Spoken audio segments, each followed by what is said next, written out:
Imagine this. You're alone on a dark highway miles from anywhere. Your GPS dies. Your phone has no signal. And then you see someone or something watching you from the woods. You turn around and a stranger is standing right behind you. He asks in a voice that makes your blood run cold, "What is it you think you saw?" Tonight I'm going to tell you about 3 people who lived through that nightmare. 3 separate highways, 3 coordinated attacks, and 0 arrests. This is silent fear. Before we dive in, if you find value in these investigations, hit that subscribe button and turn on notifications. Your support helps us expose these cases. And drop a comment if you've ever experienced something similar on a lonely road. Now let's begin. Our first story takes us to northern Utah in December. A woman named Lydia was making a last-minute drive to her brother's remote home during the holidays. She'd mixed up the dates and forced herself into an overnight drive, already exhausted before she started. After 100 miles on an unfamiliar highway, fatigue won. She missed her GPS exit. Simple mistake, right? We've all done it. But what came next was anything but simple. Lydia kept driving, watching her GPS struggle to reroute. The road narrowed. Woods closed in. This wasn't a highway anymore, it felt abandoned. About 1 mile past the missed exit, she noticed a black sedan on the shoulder. Hazards blinking in the darkness. She assumed they were lost too. She was wrong. The highway merged into a single lane. Dense forest pressed in. Her GPS froze. Phone signal gone. Lydia pulled over and stepped out into the darkness. That's when she saw him. A figure walking down the road toward her. Walking from the direction of that black sedan. Lydia got back in and drove forward, hoping to find a turnaround. Half a mile later, the road just ended. A roadblock fence. Beyond it, maybe gravel, maybe nothing. But she saw something else. Standing by the trees, motionless and watching, was another figure. Before she could process it, she turned and came face to face with the man who'd been walking. He'd approached in complete silence. Short beard, buzz cut, hood up. "Road's closed," he said. "You can't get out this way, ma'am." His tone was strange. Too friendly, too familiar. When Lydia mentioned she thought she'd seen something in the woods, he changed instantly. "What is it you think you saw?" The condescension, the intensity. Lydia knew. She got in her car and left. Fast, police were notified. No report was filed. The black sedan? Never found. The figures by the trees? No explanation. What wasn't Lydia supposed to see in those woods? Our second case happened days later on a Midwest highway. A man named John was driving home from holiday travel through the night on an empty, straight road. Around midnight, John noticed headlights behind him. A car in the opposite direction. Nothing unusual, until the brake lights flared red. John watched as the car did an illegal U-turn, driving down into the median ditch and back up onto his side. The car accelerated, then matched John's speed, staying right behind him. Then the headlights started flashing, high beams flickering on and off, over and over. For miles, John saw a sign, "Rest Area, 3 miles." He took the exit, descending a spiral ramp that went under the highway.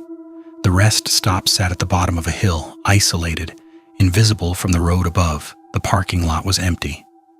John checked his mirror. No headlights. Relief. He'd lost them.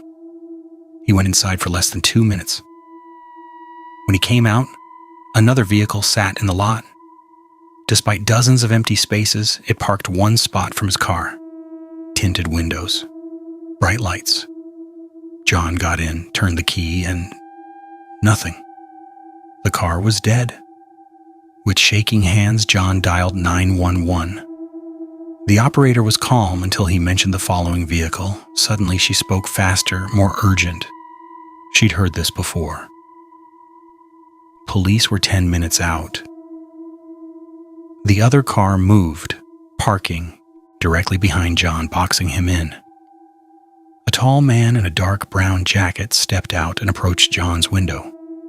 He didn't speak, didn't try the door, just stood there, staring in. Then he walked around the vehicle, slowly, methodically, circling multiple times before returning to his car and driving away. When police arrived 5 minutes later, they found something disturbing. The ignition cable to John's battery had been deliberately cut. The officer seemed rushed to pursue the suspect. The operator had sounded worried. John called the station multiple times for updates. He received none. No arrest was made, no suspect identified. And John never learned what that man was looking for as he circled his disabled vehicle. If you're finding this valuable, hit that like button. It helps others find these cases. And if you felt unsafe on a highway, share your story in the comments. It might help someone recognize danger. Our third case involves a truck driver named Elias, who worked routes between Montana and the Midwest. Long hours on barren roads where other vehicles were rare. Elias kept his CB radio on channel 19, the trucker frequency. Most drives it stayed silent. But this night, around 1 a.m, something came through. Static, crackling, a faint male voice too distorted to understand. Elias adjusted his radio. The signal died. He kept driving through empty darkness. Then the radio crackled back. The static grew painfully loud. Elias was about to shut it off when a voice cut through. Gray cab, white doors, white trailer, blank sides. A perfect description of Elias's truck. The voice added his exact direction, then cut out. Elias checked every mirror. The road was empty. No vehicles in range. So how was someone on his radio?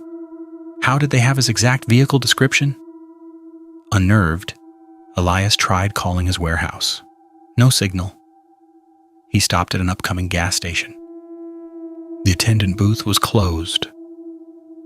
Elias began refueling, but an uncomfortable feeling crept over him, being watched. He cut it short and prepared to leave. That's when he saw it. A truck approaching from behind. No headlights, old, rusted, deteriorating. When the driver saw Elias pulling out, it stopped. Just sat there in the road, dark and waiting. Elias got back on the highway. The uneasy feeling persisted. Minutes later, he found a car stopped sideways across the road. A man waving frantically, signaling Elias to stop. The car looked undamaged. The man uninjured. Elias glanced in his mirror. The rusted truck from the gas station emerged from the darkness. A coordinated trap. Elias made a split-second decision. He pushed the gas and swerved around the staged breakdown, nearly hitting the man who refused to move. In his mirror, the truck stopped beside the man. A second person got out. One appeared to be yelling. Their plan had failed. Elias reported it to police. By the time officers arrived, both vehicles and both men had vanished. No arrests, no suspects. But Elias understood what? He'd escaped. If that radio transmission came from the rusted truck, they'd been following him for an extended period, coordinating with the car ahead to force him to stop. 3 incidents, 3 states, 3 victims. Notice the pattern. Occurred on remote highways. During late-night hours, all involved multiple perpetrators coordinating. All featured staged scenarios to make victims stop. In each case, law enforcement seemed to recognize the pattern. In no case was an arrest made. Highway predation isn't new. But this level of coordination, CB surveillance, vehicle sabotage, multi-person setups, suggests planning and experience. These weren't crimes of opportunity. These were operations. Lydia, John, and Elias trusted their instincts and survived. Lydia didn't tell the man what she saw. John called 911 before fleeing. Elias didn't stop 11 before fleeing. Elias didn't stop for the staged breakdown. Each could have made a different choice. Each might not have made it home. If you're in a similar situation, experts recommend this. 1. Trust your instincts. If something feels wrong, it is. 2.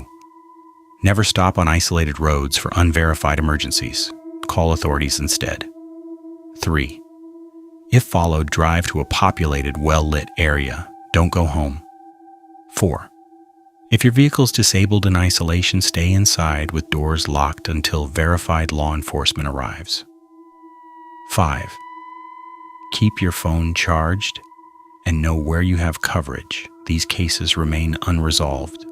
No suspects, no clear answers about those closed roads, those dark woods, that isolated rest stop. But the victims know what they experienced.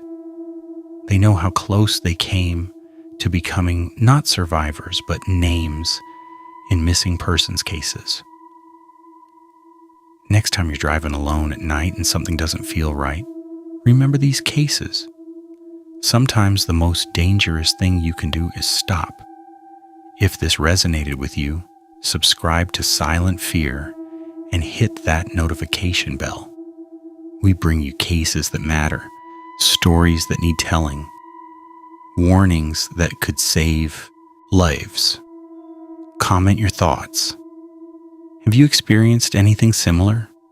Are these incidents connected? Like this video? It helps us reach more people with critical safety information. Stay aware, stay alert, stay safe. This has been Silent Fear. Until next time.